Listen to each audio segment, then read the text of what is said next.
Okay, so let it resume. This call is now being recorded.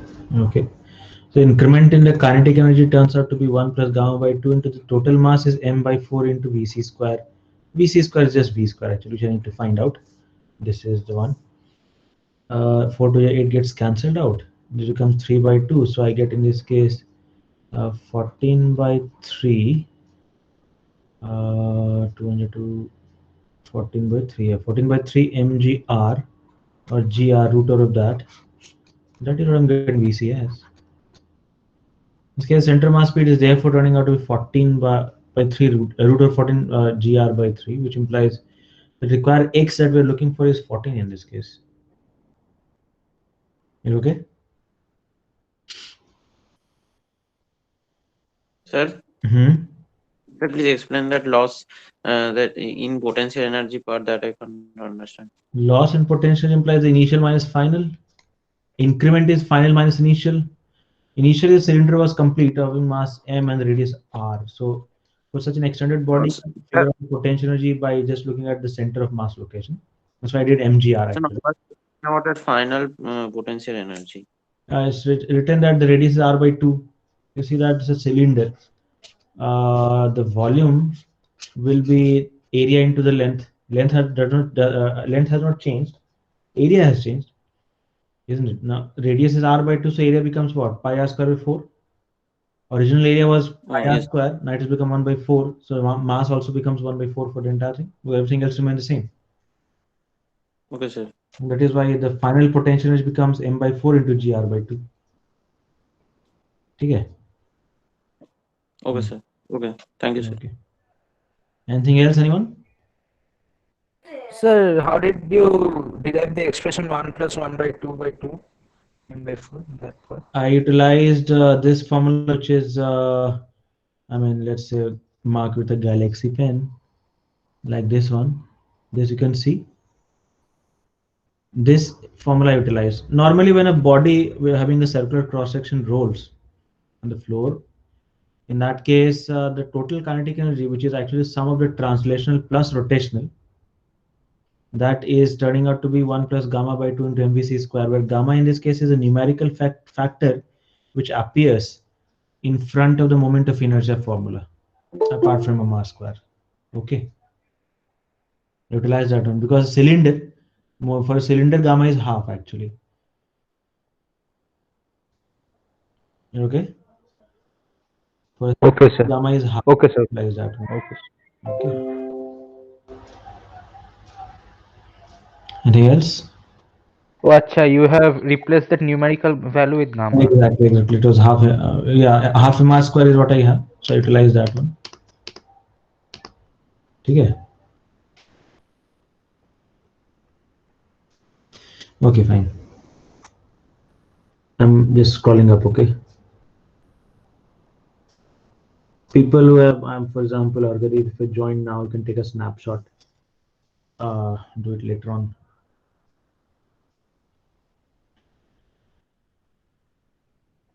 Yes, I can read the chats now if you wish, but anyway, I'm scrolling upward. Okay, seems weird on the screen.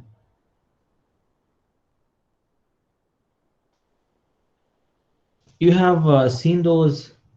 I mean, tanks that I mean, say those tanks. They do not use wheels, isn't it? They have a belt actually that runs, which kind of is used as a wheel.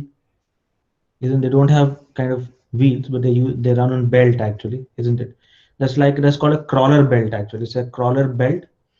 The crawler belt kind of engages with the rollers which are rotating, and accordingly the belt moves, isn't it? Consider a tractor. A tractor implies not the tractor which is, I mean, like basically like one of the tanks over there. We have this tractor which has a roller. This is, sorry, crawler belt. This crawler belt of the tractor is an endless belt. So an endless belt of a, you can say, a crawler belt of this tractor. It is moving on two cylindrical rollers. Fine. I mean, it's like this. This is the crawler belt. The cylinder, a roller over there is inside. So what is the crawler belt? Have you seen the tanks? Have you seen the tanks of the Indian Army, for example? Yes, sir. Don't run on wheels. Oh, yes, sir. Got it. They have this crawler belt, okay? That is what it is. Okay, sir. So in this case, this crawler belt, an endless one, it goes around those cylindrical rollers, and the entire thing moves on the ground with a speed v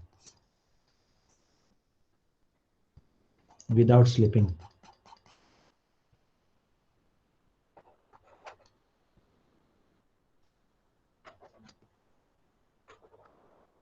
We have in this case an endless, which implies the ends are splined together.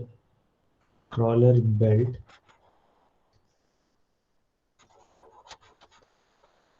of a tractor.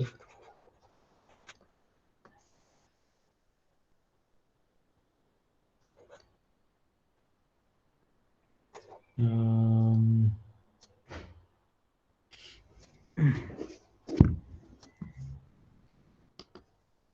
Endless crawler belt of a tractor belt of mass m. Wait.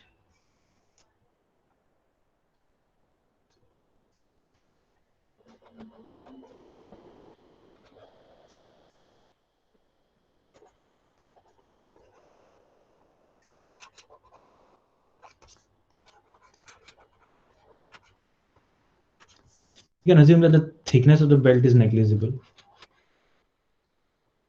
An endless crawler belt of mass m runs over two cylindrical rollers, each of radius r.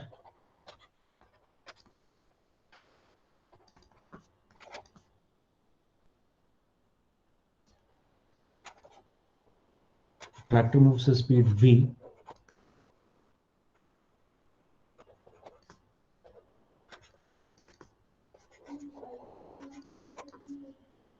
And the belt does not slip on the ground.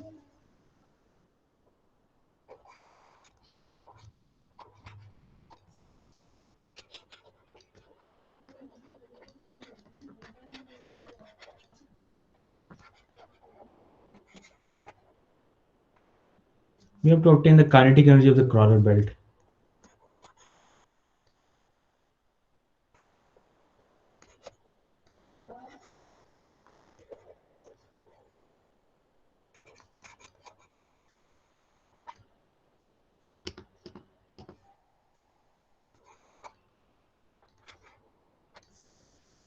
Crawler belt.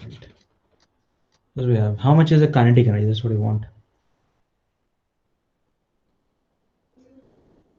There is no slipping between the rollers and the belt, this crawler belt, okay?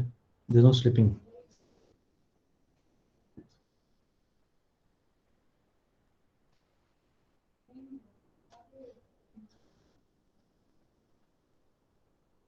There are three of me.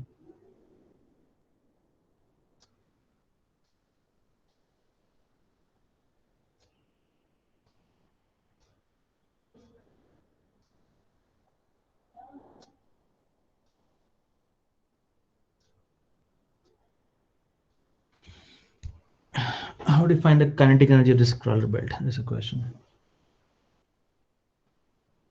Number.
Sir, is it 0? 0? How can it be 0? The belt is definitely moving. It will be answerable in terms of m and v. It will be some fraction of mv square, but obviously. But how can it be 0? What do you say is 0? When I say the speed of the tractor is v, it implies that for example, the rollers, they are moving with a center of mass velocity v. Okay, but the crawler belt has different point, different speed actually. And it happens in case of a rolling object. Different points of the body, they have different speed, isn't it? In this case, for example, lowermost part of the belt, which is in contact with the ground, it is at rest because there is no sliding. So the lower portion of the belt is actually stationary.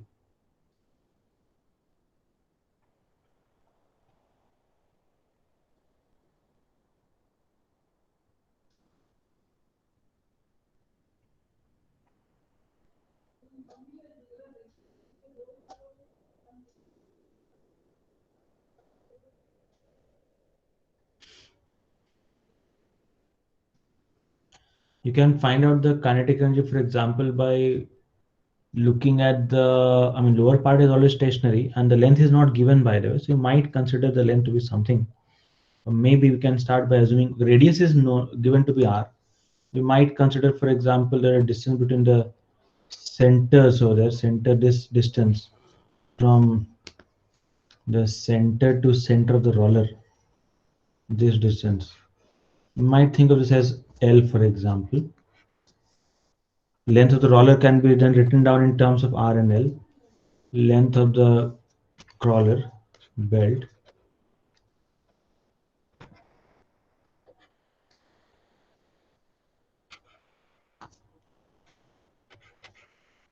then becomes 2L plus 2 into pi into R.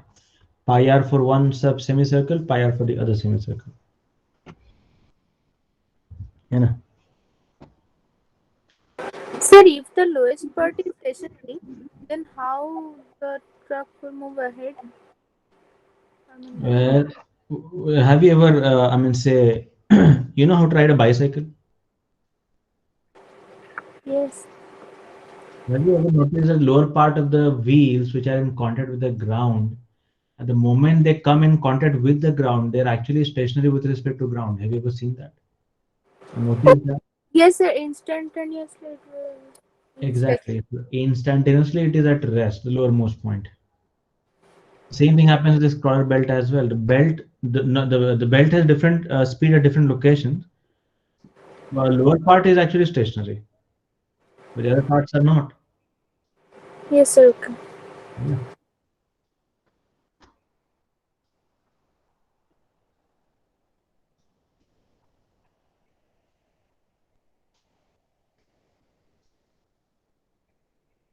So here we are considering just the half of the circumference of each wheel. Yeah, that's what you have because the other, only one half of the belt is a circular one. On the left and right part, they're not full circles.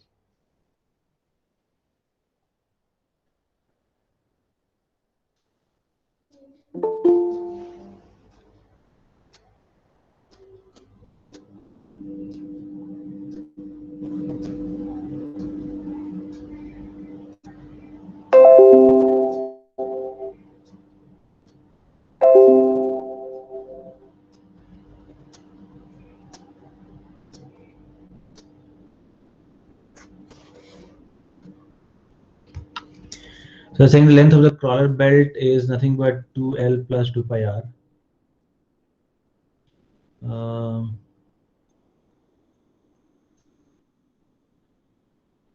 So you can assume, for example, that the mass per unit length. Let's say consider the mass per unit of length, per lambda.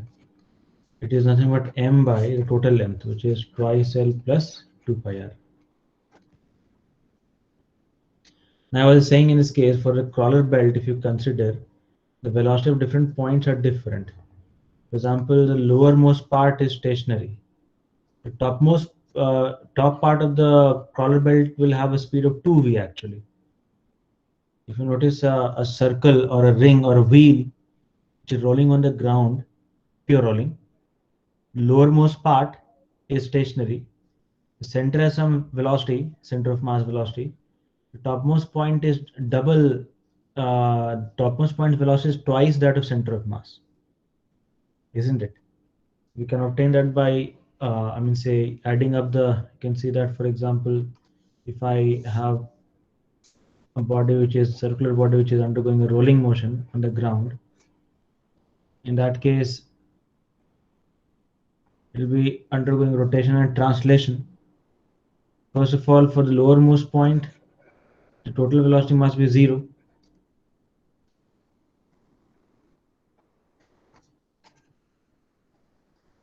So you should have Vc minus, because in this case omega r points in the backward direction.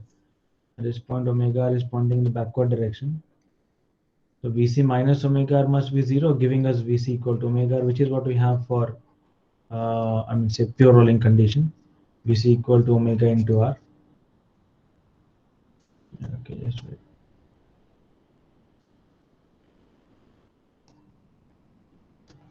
And for topmost point, if I consider both the velocities in the same direction, Vc and omega are in the same direction. For topmost point, I get the velocity.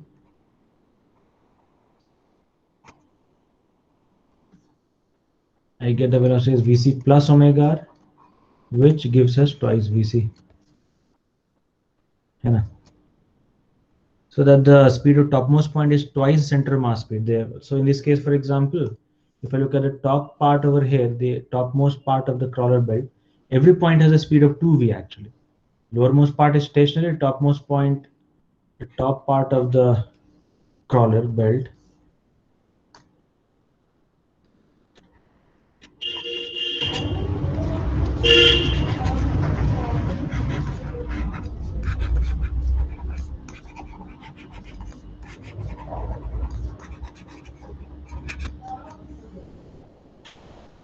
two v. The lower part is stationary.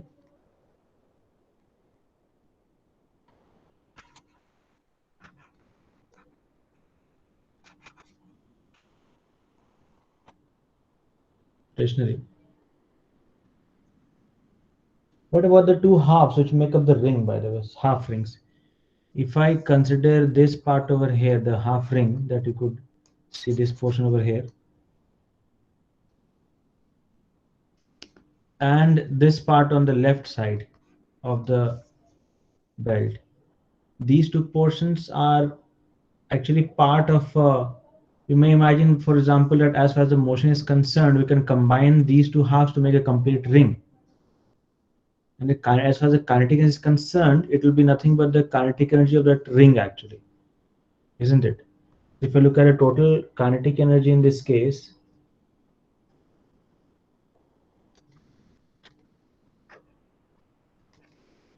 first of all, the kinetic energy for the topmost part, whose length is mass is lambda into L, because I have assumed the lambda as mass per length and L is the length in this case. So half into lambda into L, that becomes mass into v square. Velocity is 2v actually, so I get 2v whole square. While the two halves combine together to give a hollow cylinder actually.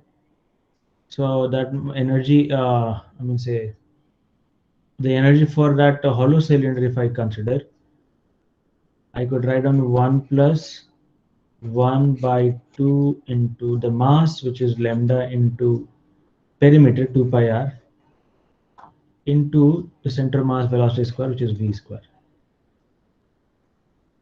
This one I am getting in this case as a total kinetic energy of a rolling cylinder, hollow cylinder.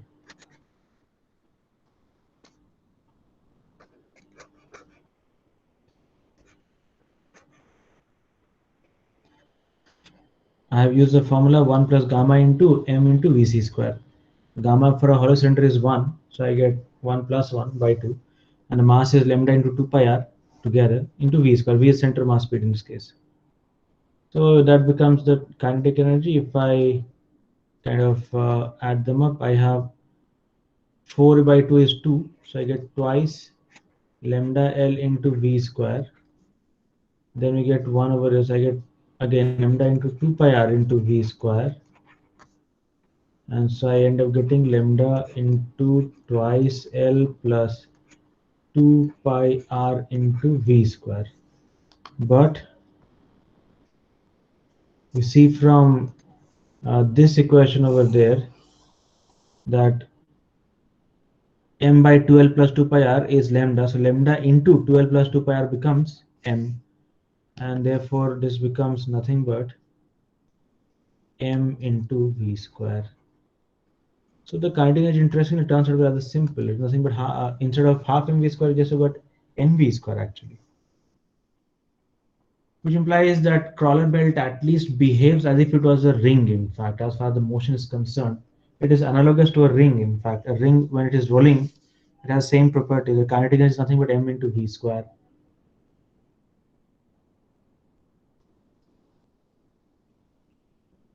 Okay, it's okay.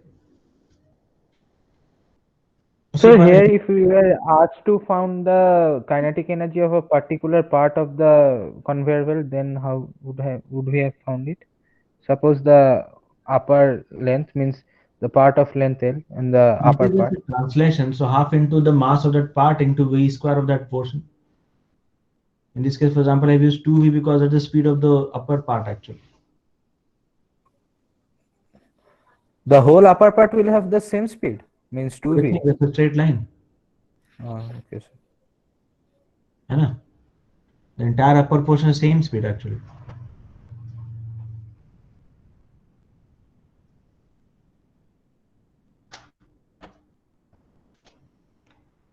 Okay. So far we haven't looked at a dynamics question actually. We take up a proper dynamics one. So far we haven't taken up anything which deals with dynamics of bodies. Last time we took up the yo-yo actually. Let's consider something which is involving a bit of dynamics.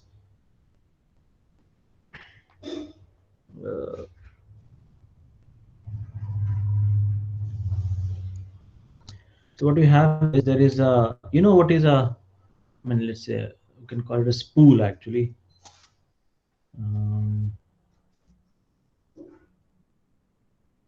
I first draw a diagram.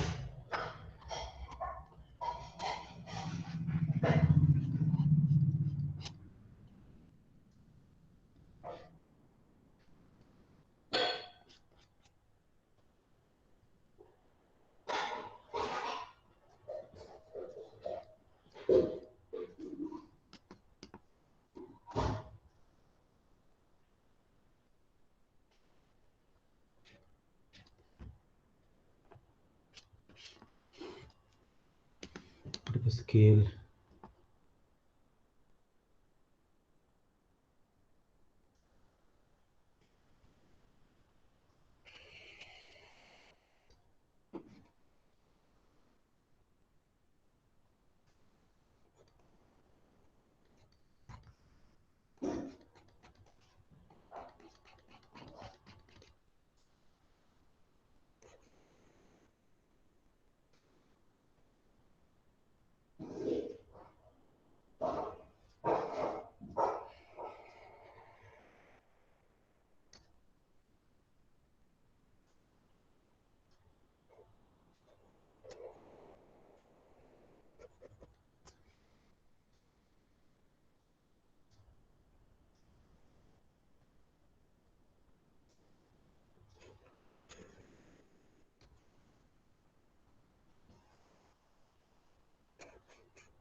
Let's consider this.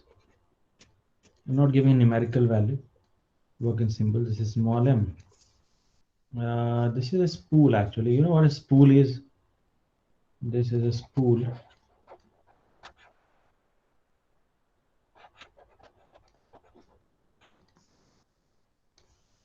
Inner radius is small r. The outer radius is capital R.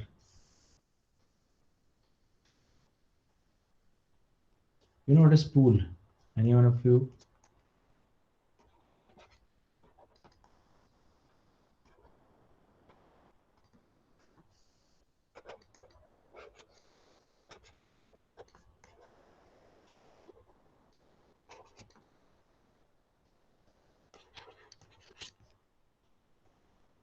basically a spool is like a bobbin of a sewing machine. It actually is pretty much like there are two discs which are attached rigidly to the end of a cylindrical roller actually.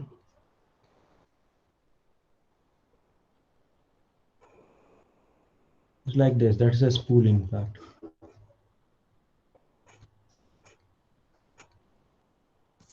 Okay, should be a bit sharpened. Where the threads are wounded? This thread is wound on the inner cylinder. Exactly. That is what we have. The bobbin. Used in sewing machine. Yes, exactly. It's like this. Or you might consider those uh, latai or something like that. Where have you ever? I mean, say when flying kites, when people wrap threads on Yes, this. sir. It's like this. So this is a spool over there, and on the inner cylinder, thread has been wrapped over here. In this case, the thread is wrapped on the inner cylinder like this. Okay. In this case, we can consider the spool to be. I mean, we imagine that the inner cylinder is massless, cylindrical axle is massless. The entire mass is concentrated on the periphery. You can just imagine in this case that all the mass, the total mass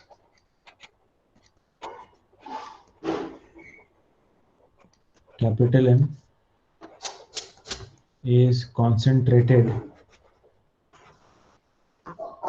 on the periphery.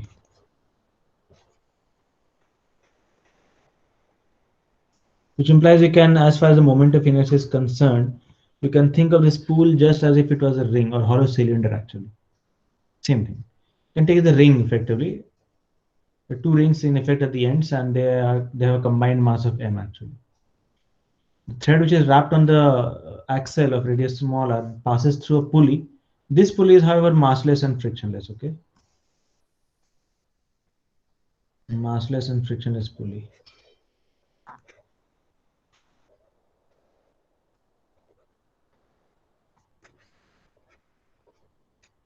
And the thread goes on to support a block of mass small m. There is no slipping in this case anywhere. I mean, no slipping on the floor, as well as no slipping the thread over there. For the spool on floor.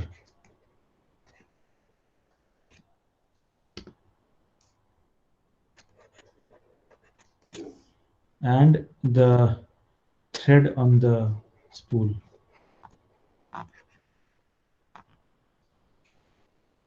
There's no slipping. Okay, so initially we are holding the setup at rest. System is released at rest.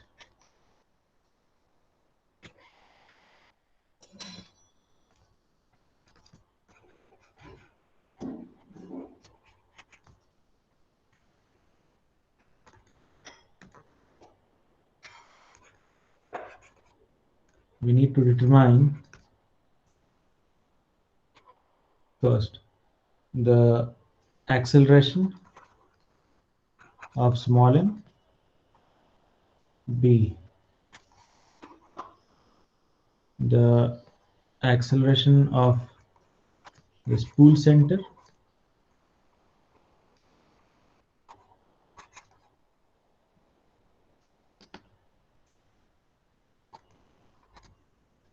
and c, or just finding one of them. The other one is quite obvious, but okay, I'll just add two more. This tension thread.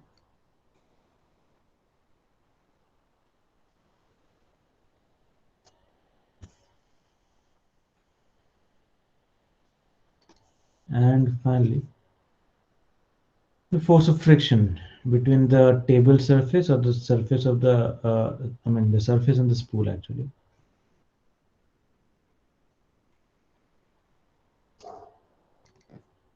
What we have? We have to figure out in this case once the system is released at rest, we shall imagine that the thread is inextensible and it is massless as well.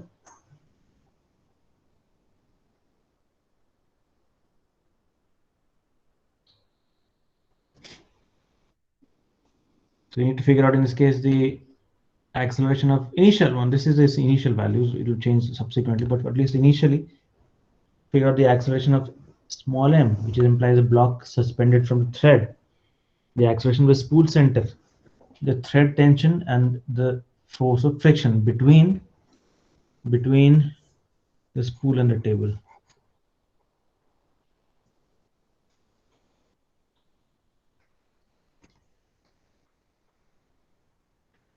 ठीक है.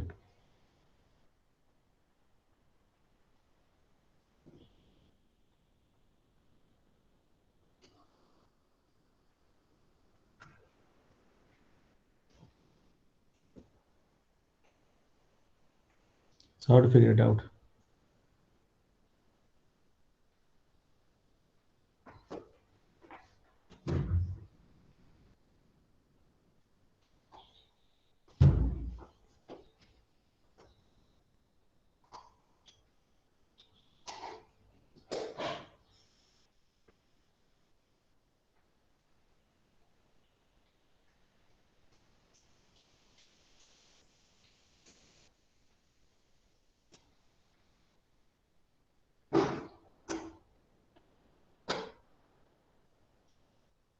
Sir, mass of the spool is m.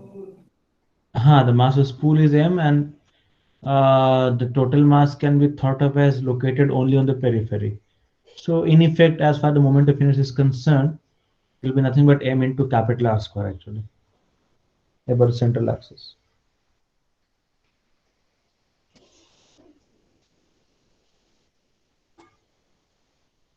Sir, Yes. so the spool is can be thought of two concentric rings. Well, you can think of it, it's like the wheels of a railway train. Have you ever seen the railway, say those trains, what kind of wheels they have? There's axle Yes, to which the yes, cylinders, discs are rigidly welded, isn't it? yes, That sir. is the kind of thing you can think of the spool as. Only in this case, Okay, sir. the discs are replaced by rings. Yes, you can think of that. Okay, sir. Said the length of the rope between the pulley and the spool can be It is not increased. required. We just require the initial acceleration. No, sir. I mean the rope, the the Yeah. spool can roll. It's written no slipping. There's no slipping anywhere. Consider pure rolling actually. So, and the length will be same between the spool and No, the. no, it will not be same. The spool will Oh, go towards the right, and it okay. goes towards the right. The thread becomes smaller between the what do you say, the pulley, which is mass is frictionless, and the spool. That part gets smaller and smaller. Oh, yes, sir. Okay.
First of all, try to draw the FBD of each of the objects.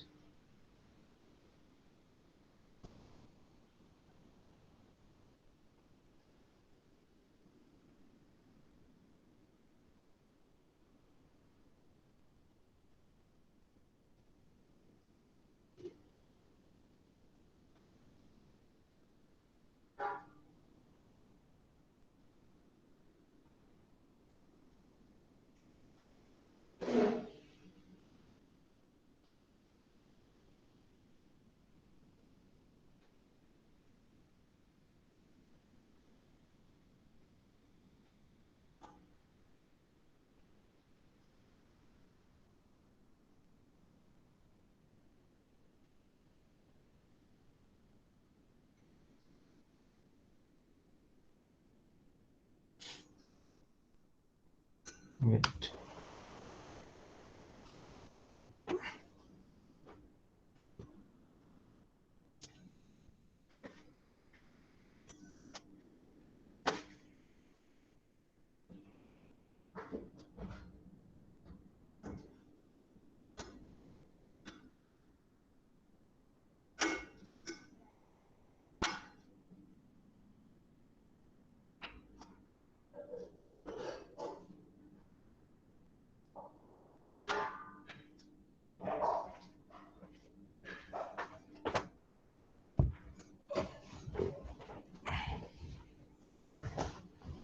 I've got some ideas.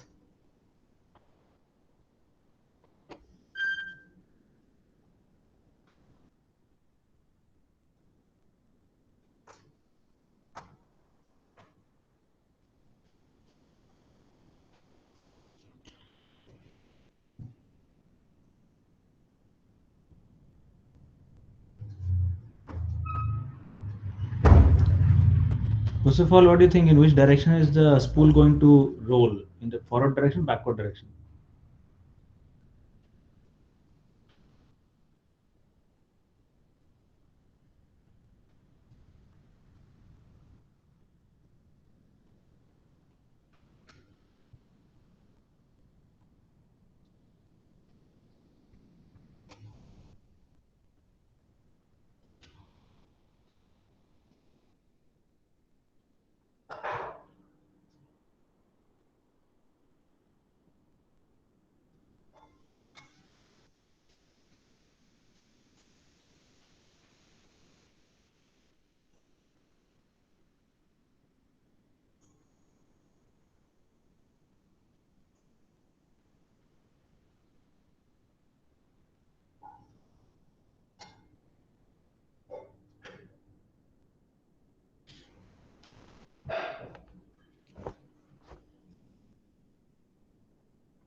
Okay, let us try to see.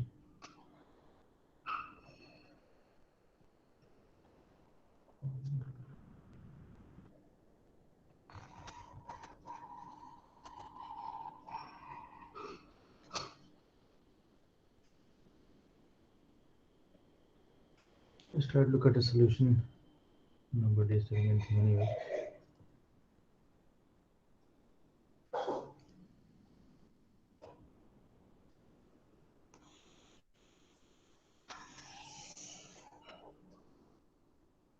Move it a bit to this side. Let's see.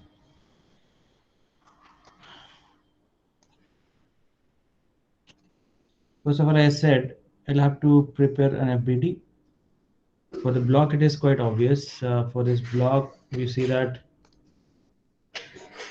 mg is pulling it down.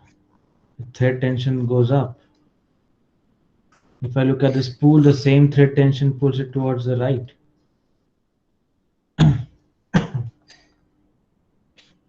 mg is pulling it down. Reaction from the ground pushes it up. In addition to that, we shall also have friction force pointing in the backward direction, isn't it?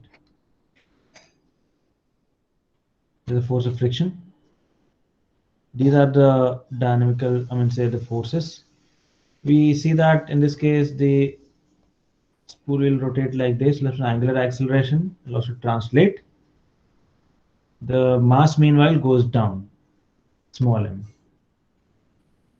Suppose, for example, I consider the acceleration of m as a. Center mass acceleration of the spool as ac, and the angular acceleration of the spool as alpha.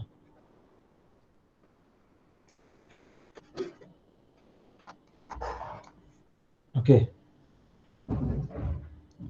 Now, as far as the equations are concerned, first of all, we notice that for the block of mass small m, if I consider the relevant equations, for small m we have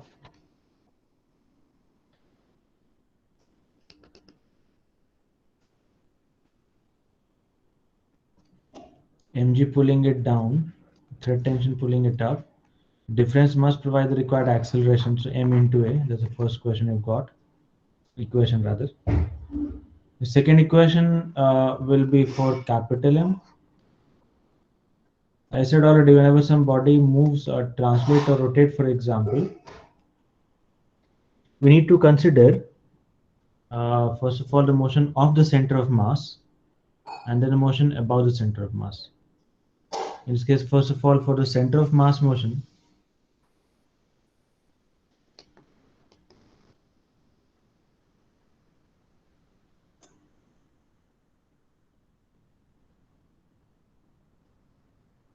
thread tension pulls it towards the right, friction pulls it backwards. Together must be m into AC. That's the second equation. And for the angular motion about the center of mass, we need to consider torques. Okay. Now, in this case, the rotating influence of the torque rather, we see that we need to have an acceleration which is seen from this particular direction. It should be a clockwise acceleration. That can be only provided with the friction. The tension is going to oppose actually, which implies the relevant equation for the rotating part is F into capital R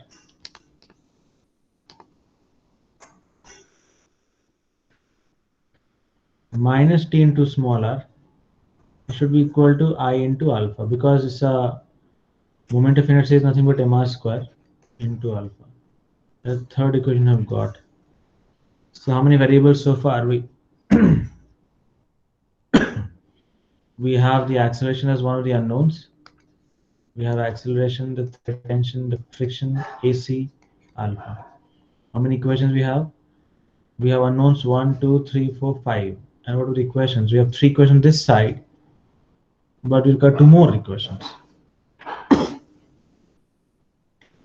Because for solving for 5 unknowns, we require 5 independent equations actually. What to do about that?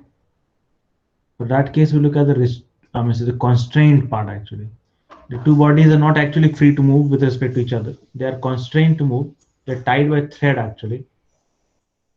There's some constraint in the motion. We apply that thing. Notice first of all that because there is no slipping,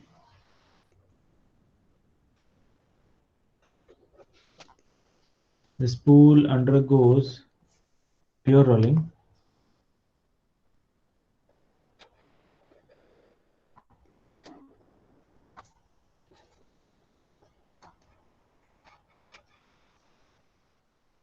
The spool undergoes pure rolling. Therefore, we should have AC equal to R alpha. Because of pure rolling, the lowermost point is stationary, basically, say instantaneous axis of rotation. That's what we have first of all. Then if I consider the point which is this point at which the thread is joined to this part over here, at which the thread is coming up from the axis of the spool. If I look at that particular point, its acceleration must be same as that of small m, because the thread is not slipping. Therefore, the relative accelerations of along the thread must be 0. So whatever acceleration this small m has, that must be the acceleration that point as well. Okay.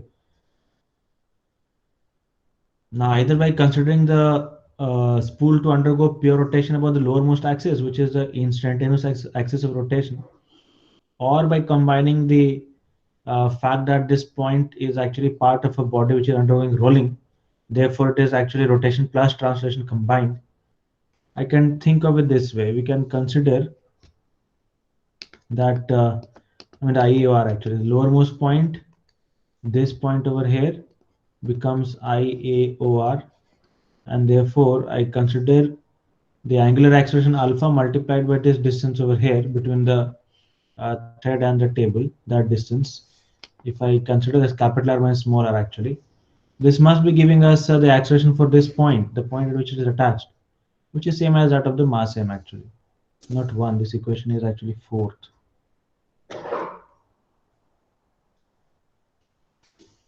And the final equation is therefore the fact that the acceleration A, A must be satisfying these conditions. So we're considering the instantaneous axis of rotation actually. Okay. So you can now use these 5 equations to solve for the required quantities. Can you solve and give me the acceleration of small m at least? Because everything else can be figured out then. So here the total can change. Or Total? total thread length.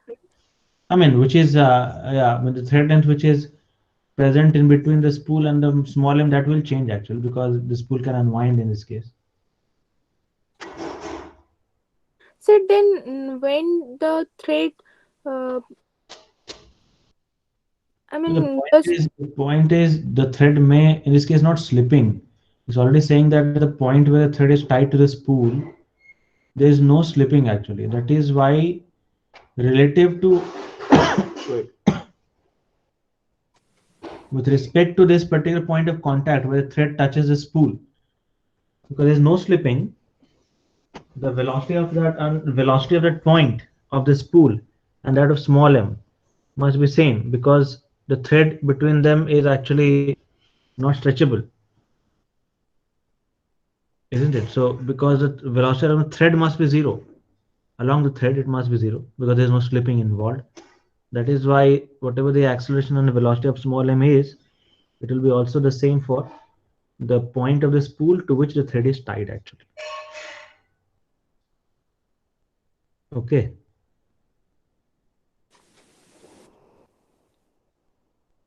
Not okay. sir, when the thread will pull, then the spool have a tendency to go back.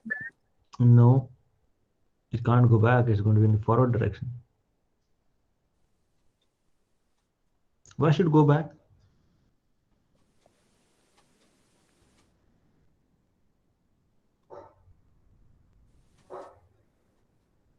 So the length is not changing.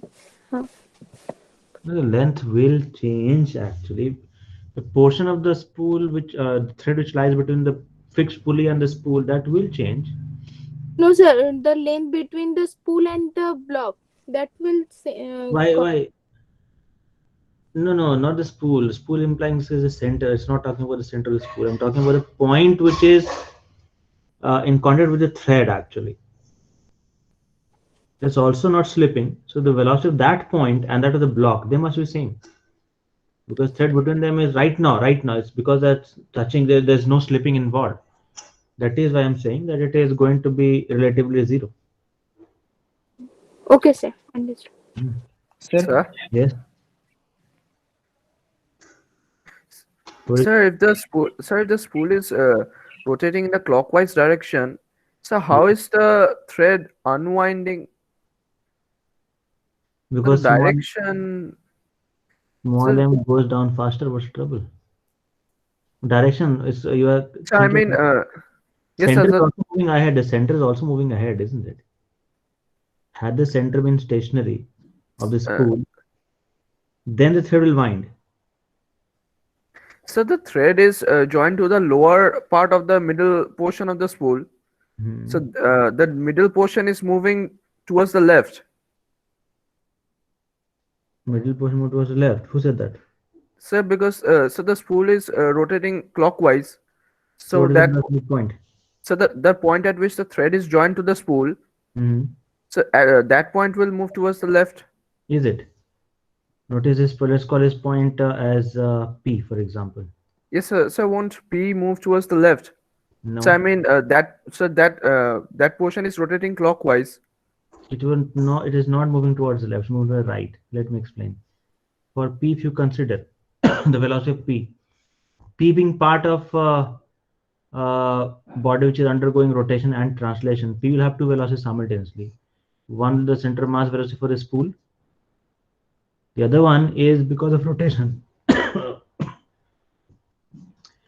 Omega into small r. Wait. Omega into small r is pointing in the backward direction. However, notice that in this case, VC is more than omega into small r because VC is actually omega into capital R. VC is same thing as omega into capital R because it's rolling on the ground, isn't it? So omega into small r because small r is less than capital R. Omega into small r is actually smaller. So net velocity coming in which direction? Manak, in which direction net velocity is coming? Yes, sir. Right. Exactly. The point is that with respect to the spool center, it is going backwards, but center is also moving ahead. Oh, yes, sir. Yes, sir. That is why it's going to go in the forward direction.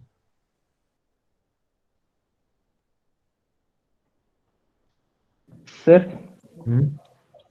Sir sir velocity है तो point P का जो velocity है sir Hmm. वो तो इधर जो point of contact का वेलोसिटी है दोनों से सेम हो रहा है नहीं तो सर स्लिपिंग पॉइंट नहीं ऑफ हो रहा तो contact lower most point of contact की वजह से जीरो है एक्चुअली.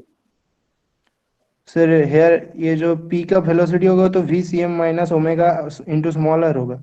बिल्कुल. और सर इधर जो बॉडी का जो वेलोसिटी है उसके साथ तो मतलब ब्लॉक के वेलोसिटी के साथ तो सेम होगा ना वो वेलोसिटी. हाँ, ब्लॉक के साथ सेम होगा. हाँ, वो ब्लॉक के तो साथ सर होगा. तो सर हम सर उस कॉन्सेप्ट से तो सर मैंने किया है मैथ को. हाँ, ठीक ही तो है. सर तो सर ये सर एक्सीलरेशन में बहुत अजीब टाइप का है. Actually, जो भी relation, whatever relation holds between the velocity is that also holds between the acceleration. Velocity of small m, जो भी होगा that will be the velocity of point p as well. तो वहाँ यही that is what is getting this fifth equation if you consider, that is the same thing I have used actually. VC is what? VC is omega. I mean, AC will be alpha into R. Yes sir. Just wait, by the way, sorry.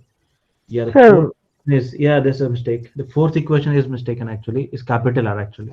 Capital होगा ना sir. Yeah, that's one mistake we have done. I have done basically. Yeah, it's will capital R actually. Alpha into capital R. Change this equation, okay? The fourth equation should be alpha into capital R. AC equal to alpha capital R is what we have.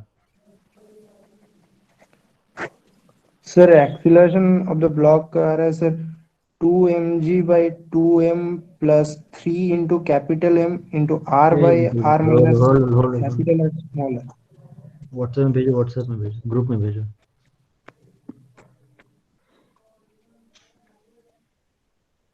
why are the acceleration of the spool and the block different? Because by constant they would be coming same. No, the spool implies what? The spool implies spool center. The center of the spool doesn't move the same way that the block moves. The block actually moves in the same way that the point at which the thread is tied is moving. Because the block is not directly attached to the spool, it's attached to thread. The thread in turn attached to the point P on the spool. That is not the center of the spool actually. That's why the motions are different. Okay, sir.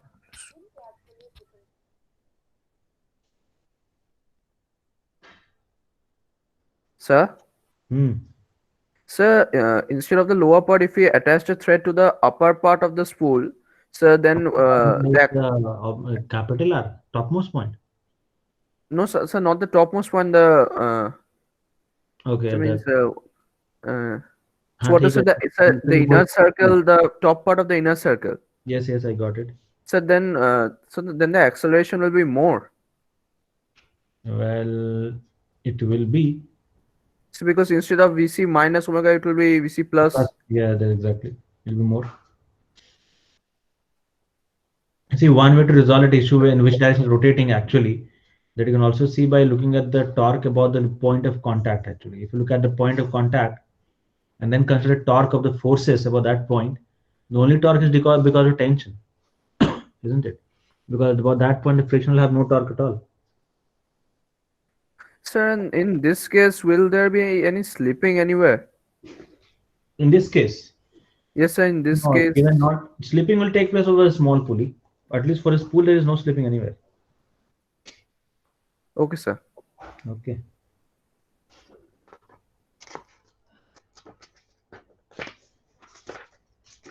Wait, I'm looking at the result.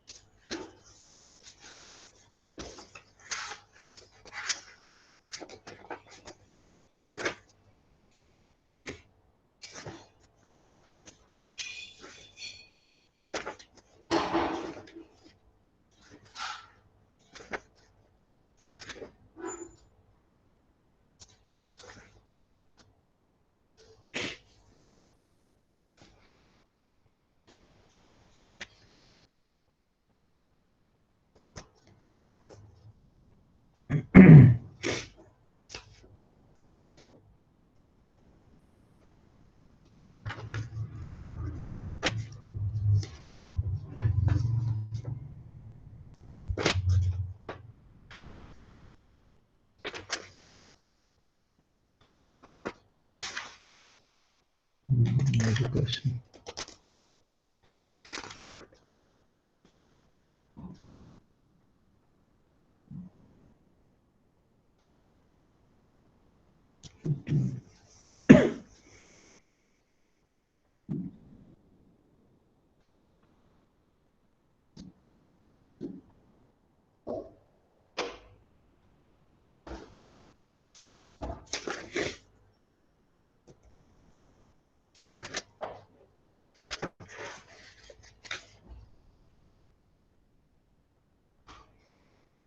Twice mg by. No, it is not correct actually. I think who sent this answers? Devnarayan.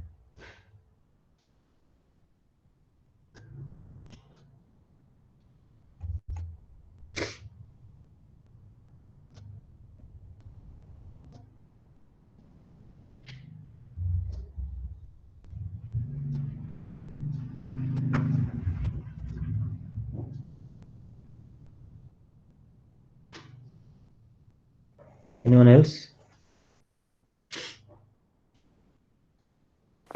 Sir, I have missed a square in the equation. So r by r minus r उसका square होगा sir. Equation में गलत हो गया. कुछ और भी है changes. Some different other things will also differ. Numerical factors, for example. Numerator has to be, that 2 will not be in the numerator. Too small, 2m won't be there. Okay sir. Only small mg, and denominator also small m plus 4 capital M by, sorry, plus capital M by, small mg by small m plus capital M into capital R minus R whole square. That is fine. The answer is, which is given, which we expect the acceleration of small m. What should be is this: the acceleration should have been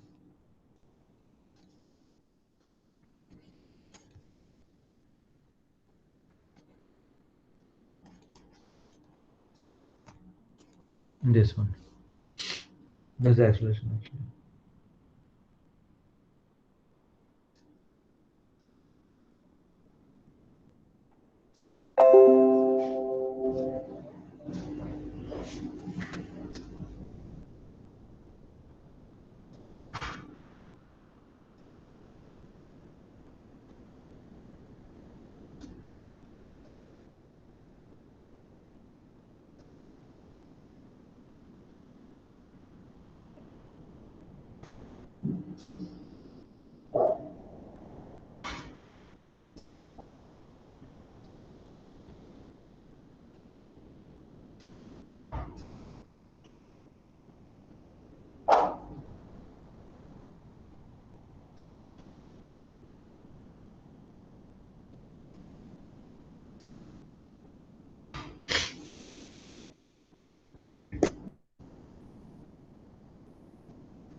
What happened? Nobody got so far? Well, I already have obtained the equation, so I think so far you should have got the result.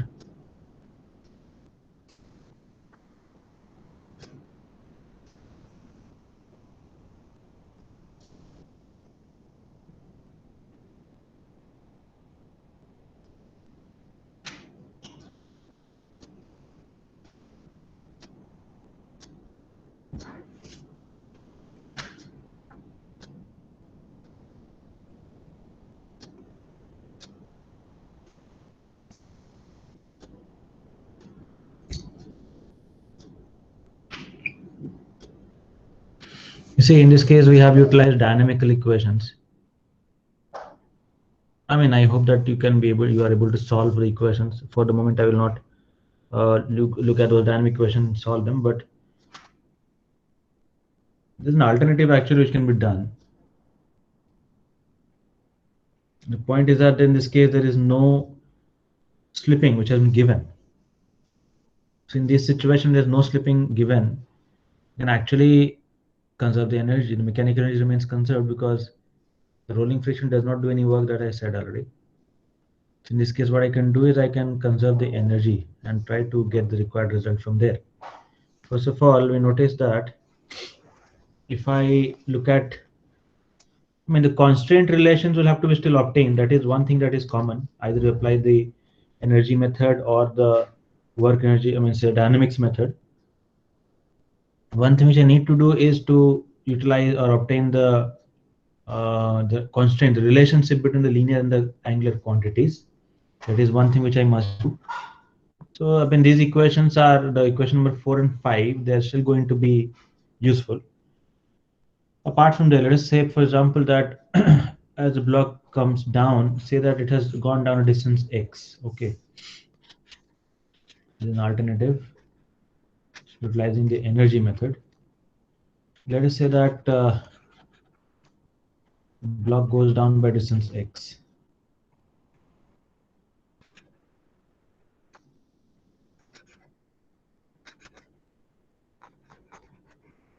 In that case, going to lose some potential energy. So the potential energy lost because the energy remains conserved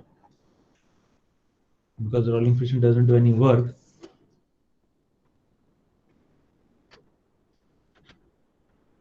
The potential energy lost will be used to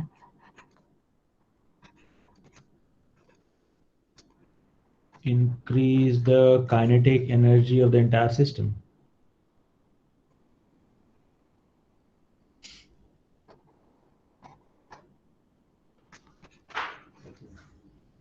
That's happening because the friction does not do any work, does not dissipate any energy. So in this case, the whatever is the potential energy lost by the block should go to increase the kinetic energy of the entire system, implying the kinetic energy of the block as well as the spool. Okay. So I could write on this case, therefore, that mg into x, which is the potential energy lost, has to be equal to, first of all, half mv square. V is the speed of the block in this case. V in this case is the speed of the block. And then the spool energy, which I can write down as, because a body which is like it's a ring, a hoop actually. So again, I can apply 1 plus gamma by 2 into mvc square. So gamma in this case just 1. So I get 1 plus 1 by 2 into the mass of the spool is m and vc square. Okay. Now the relationship that we have between the spool velocity and the block velocity is again similar to the fifth equation. Or you can say, for example, in this case that because there is pure rolling about the lowermost point, it implies therefore that since pure rolling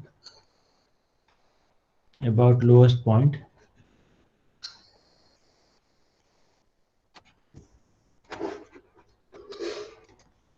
so that becomes an IOR actually, the instantaneous axis of rotation. So we could consider if omega is angular velocity, then omega into capital R must be Vc. At the same time, omega into capital R minus small r, that must be V. For the same argument that we used earlier, the velocity of the block will be same as the velocity of the point of contact with thread actually. So from these two, if I just divide, I get a relationship between V and Vc. Dividing, we get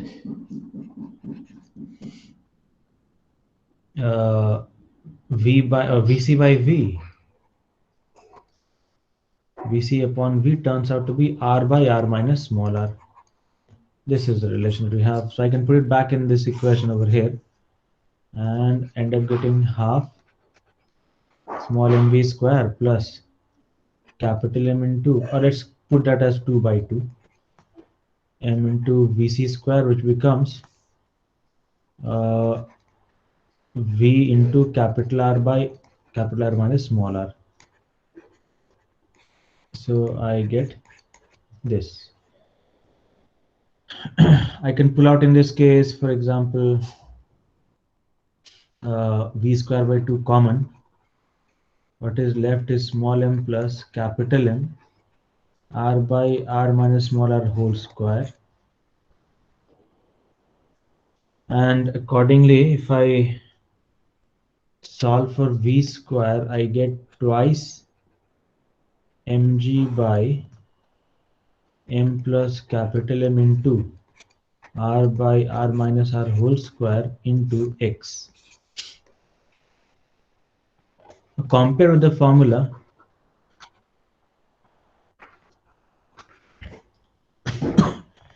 Compare with V square equal to U square plus twice AX. Because U square is 0, so V square is like twice AX for the block, since U is 0. So by comparison, I notice that if I look at this equation, I find that the corresponding acceleration must be this. This one must be there for the acceleration, which is the same I wrote down earlier. Therefore, I could consider, therefore, the acceleration turns out to be mg by m plus capital M into R by R minus small r whole square. That's what we have. Okay, this becomes the acceleration. Rest of things, once we have obtained this, you can utilize the dynamical equations to figure out the tension, the force of friction, and so on. Okay? Sir, shouldn't there be a 2 with the term capital M into R by R minus 1 whole square? Why should there be 2? Sir, because it was 2 by 2 and we are taking V square by 2 common.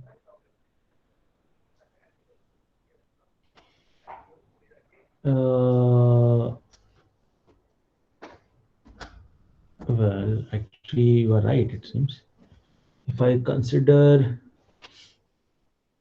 total mass was m, for a hoop it is nothing but mvc square. Yes, there will be actually a 2, so I wrote down the answer a bit wrong as well. Yeah, there will be 2 coming up. Oh, what is this? Sorry, I just magnified it, zoomed down too much.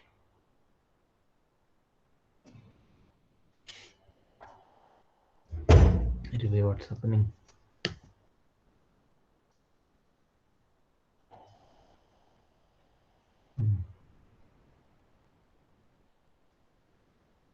Yes, there will be a factor of 2 actually.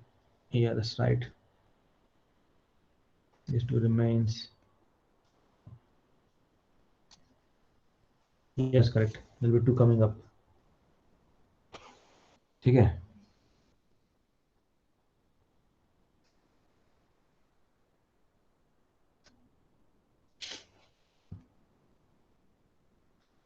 Okay, so far? Usually, whenever it is given to be pure rolling, applying the energy considerations is much more easier actually in most cases. You can obviously utilize the dynamic one as well, dynamics equations. But the energy method is much more useful if it has been given there's a pure rolling condition. Okay. So what is the friction force? For me, it's coming a long. Well, expression will be Like long actually. expression. Let me see.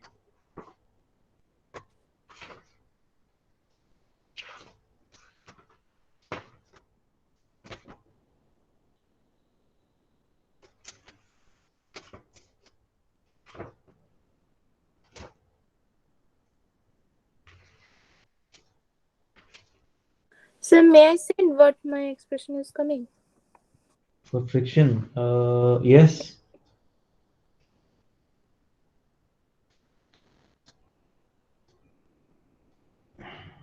What are you getting?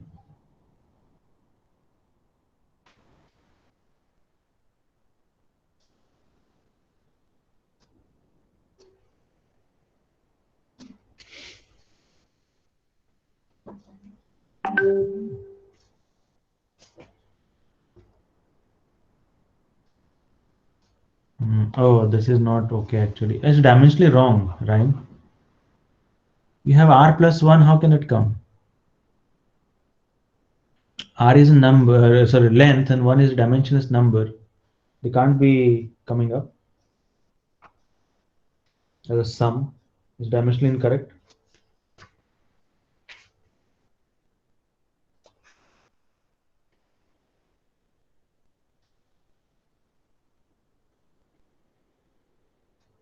Yeah. This is not exactly. The friction force will turn out to be this. The force of friction will turn out to be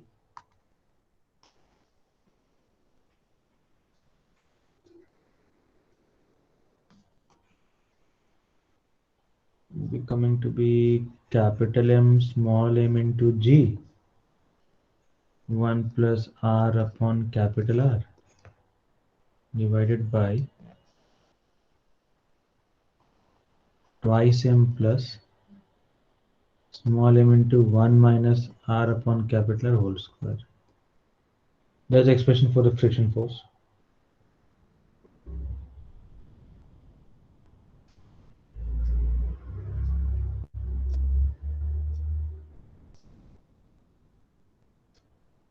ठीक है?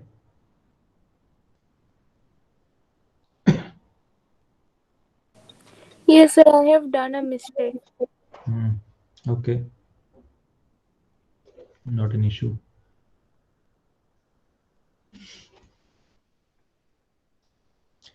A couple of next questions that I'm going to write down, that'll be homework for you. Just try them. The methods are the same. I said the idea will be to write on the, I mean, if you're applying the dynamics and try to obtain the, let's say, just write down the equation for dynamics. The I mean, look at the FBD and try to write down the equation for the center of mass and above the center of mass. And if there's some other bodies attached, in that case, write down the related equation. Try to get the relationship between linear angular quantities and then solve it. Okay, there's a method that we apply always.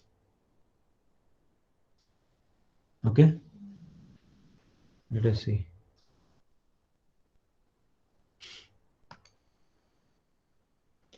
This is question number 2. We have 3. In this case, we have I mean, a board, wooden plank basically, wooden board, which is placed on 2 hollow cylindrical rollers.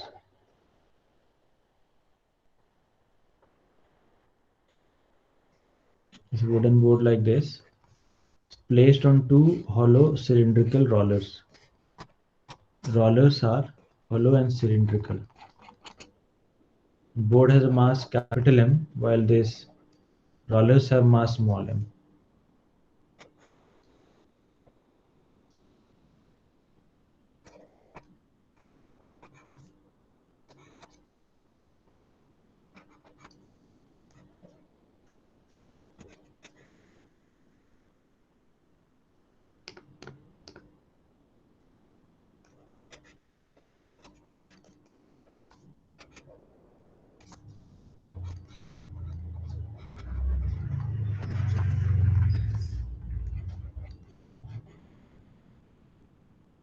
rollers. Hollow the cylindrical rollers are hollow actually. Two hollow cylindrical rollers. Let me write down.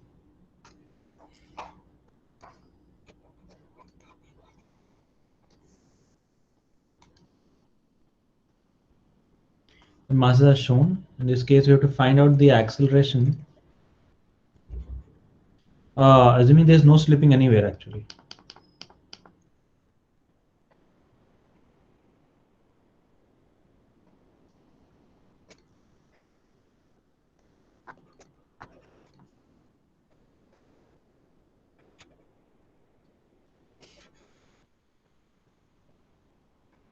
Determine the acceleration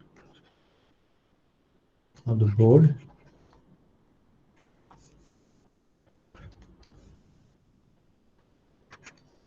And the friction forces at all contacts.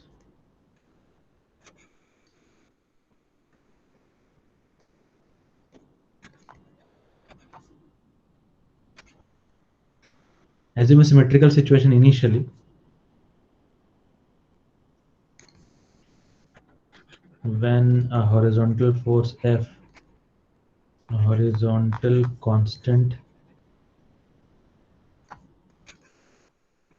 force F is applied on the board, to the board.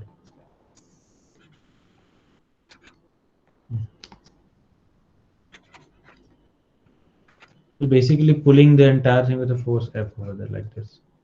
Determine in this case the acceleration of the board and that on the friction forces at all contacts. Okay, that's one of them. Next,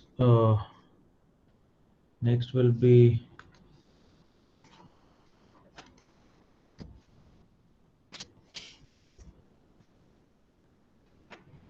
there's basically a cylinder kept at the edge of a table.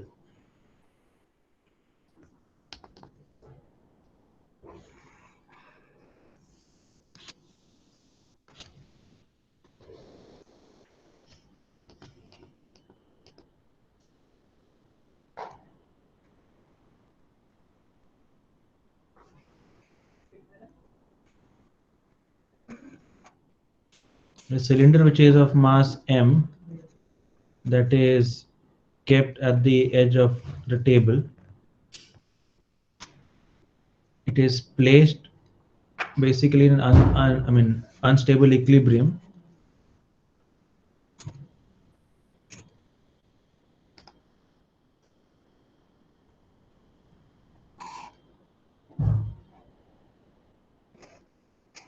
Like this, an unstable equilibrium.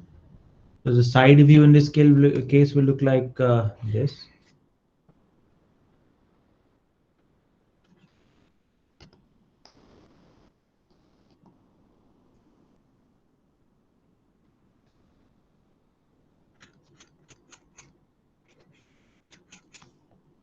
This is how the side view looks like. Oh, sorry, not this way, but it looks like this. The side view looks like, okay.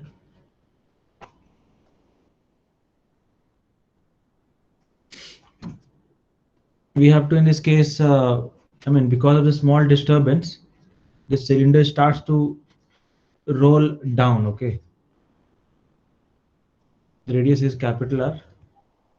The cylinder is slightly disturbed and starts falling.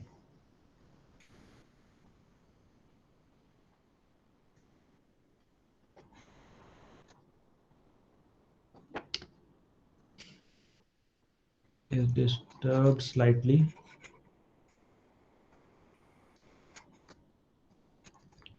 And it starts rolling down. Sir, the wheels are cylinder. There's no wheels. Which one? In question number 3. Yeah, they are hollow cylinders written. Hollow cylindrical rollers. Oh, okay, okay, sir. Okay. Starts to fall off the edge.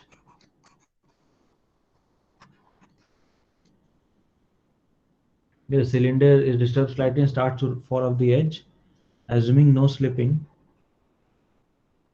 We're assuming pure rolling. Determine the angle turned by the cylinder before it loses contact.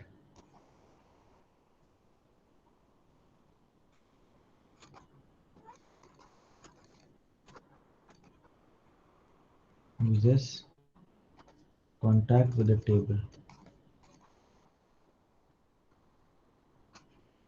Okay. The cylinder is disturbed slightly and starts to fall off the edge. Assuming pure rolling, determine the angle turned by the cylinder before it loses contact with the table. Fine. These two questions will be homework. You just try them by the next class. Okay. Have you copied down?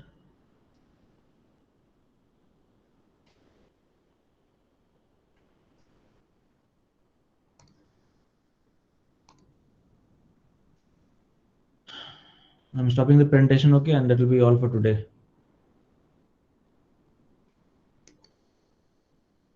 Thank you.